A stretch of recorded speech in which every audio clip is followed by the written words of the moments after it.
There are lots of different tie knots out there, and today I'm going to show you how to tie one of the best. It makes a great dimple and has one other amazing benefit, which you'll see in just a bit. I'm Brian Sakawa, you're watching He Spoke Style. Let's learn how to tie the Nicky Knot.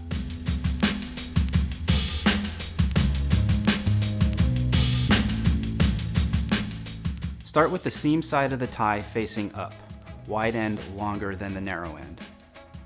Cross the narrow end over. Bring the wide end up and over, wrapping it around once.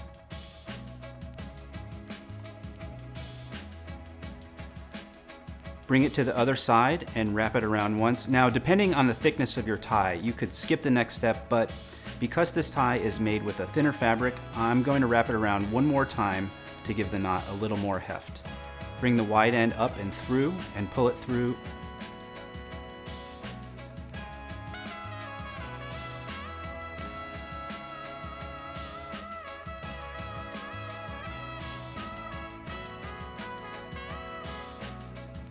Start with the seam side of the tie facing up, wide end longer than the narrow end.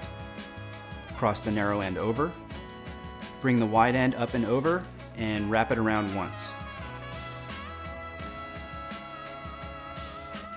Next, bring it to the other side and wrap it around one time. Now, depending on the thickness of your tie, you could skip the next step, but because this tie is made with a thinner fabric, I am going to wrap it around one more time to give the knot a little more heft.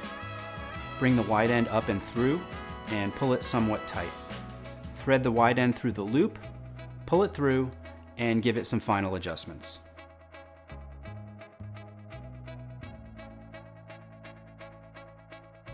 There you have it, very simple to tie, makes a great dimple, and as I mentioned, there was one more benefit to this knot.